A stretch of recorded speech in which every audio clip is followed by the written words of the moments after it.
we understand genetics and human behavior. Until just a few months ago, the Cañas and Bernal brothers had been living their lives happily as two separate sets of fraternal twins. Following the move to Bogota by the Cañas brothers, the two families were introduced to one another, and what they discovered was remarkable. Not only were the Cañas and Bernal twins not fraternal twins, they were not twins at all. They weren't even related. All this confusion was the result of a simple mix-up. The hospital had accidentally switched identical twins with identical genetics and labeled them as fraternal twins who became the Cañas and Bernal brothers, but were not at all related.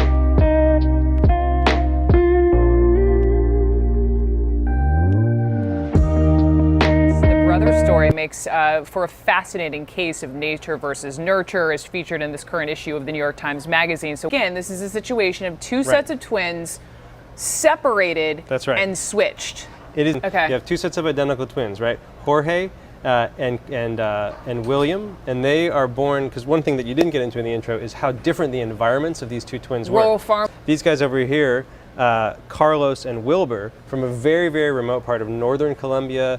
It's extremely rural, very, very poor. The house that they're from, their family's from, no running water, no electricity. You gotta walk through the mud for miles to even get there. So they're both all at the same hospital. They get switched like this, and so these guys go home together, and that's where our story kind of begins.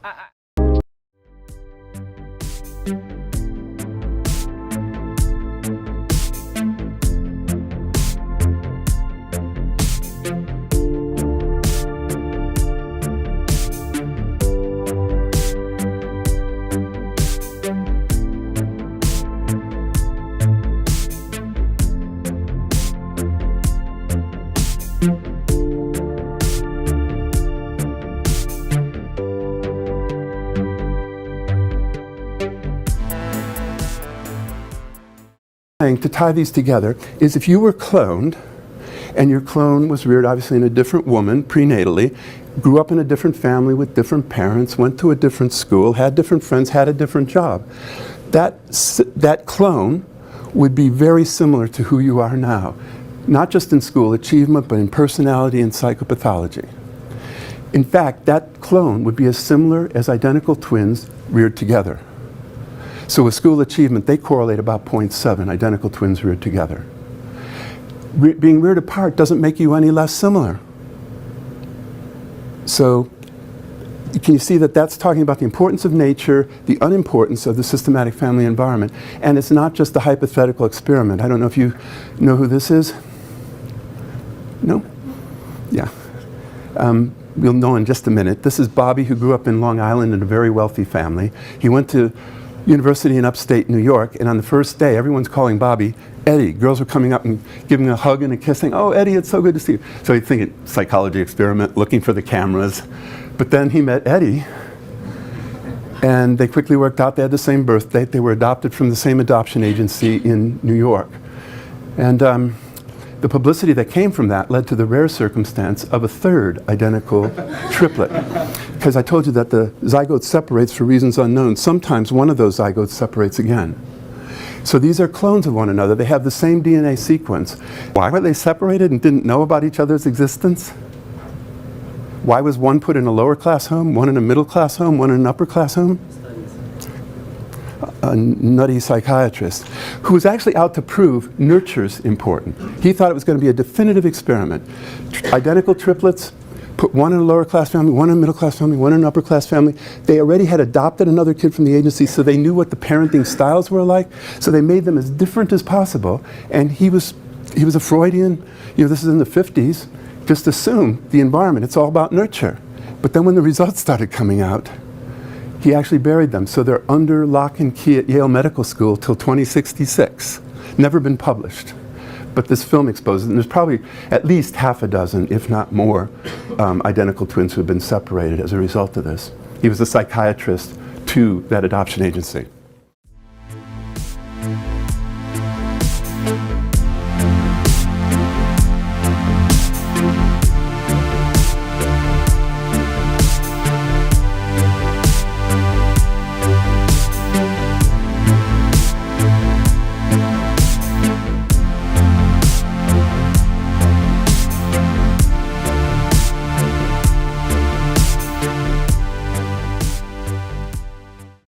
median person has 0 lifetime creative output. And then there's a tiny proportion that are way the hell out on the right-hand end of the distribution, right? Those are the people everything is cycling forward for them. And as they get more well-known, of course, they get more opportunities as well. That person's very conscientious. So I'll just run this simulation for you, okay? And this shows you why the Pareto distribution emerges. Now you have to watch this quickly because it's a fairly fast animation. So here's what happens. Everybody starts out with $10. There's 1,000 people playing the game. Everybody starts out with $10. I have $1, you have $1. I flip a coin. If I get heads, you give me $1. If I get tails, I give you $1. We go around and we trade with everyone. Okay, so the first thing that happens when people start to trade is this. Normal distribution develops, right? Because some people lose and some people win. It's just like the Galton board that I showed you. Okay, so you keep playing. People start to stack up at 0. Watch. Because they lose 10 times in a row. Bang, they're done. The bottom graph is a graph of the entropy of the distribution, which increases as the game continues. Because at the beginning, it's maximally ordered, right? Everybody has exactly the same amount. Now it's being distributed. Same equations apply to the distribution of gas into a vacuum. Well, what happens? Now someone, there are people out there at the $50 range or at the $60 range, at the $70 range. You keep playing it. Well, eventually what happens if you play it right to its conclusion is that one person ends up with all the money. So that's, to those who have everything, more will be given. From those who have nothing, everything will be taken. That's the law of economic productivity. It's called it's the Matthew principle. And it's actually an economic principle that was derived.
Lives they have led, separate and apart, they noticed patterns.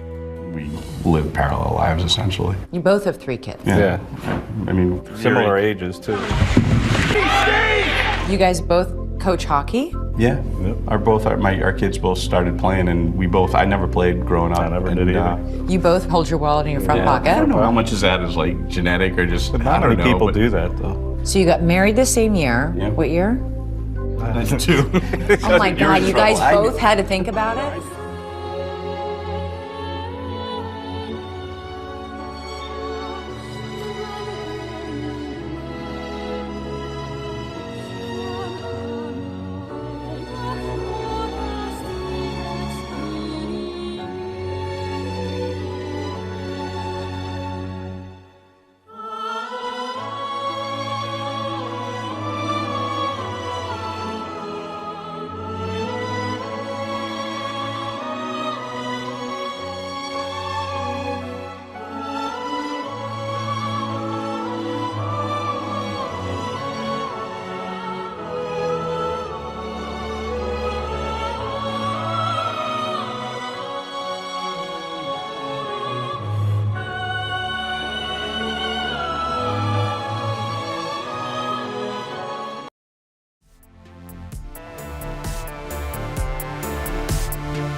Стреляй, папа, убегаешь от меня, смотришь мне в глаза, гра-та-та-та-та.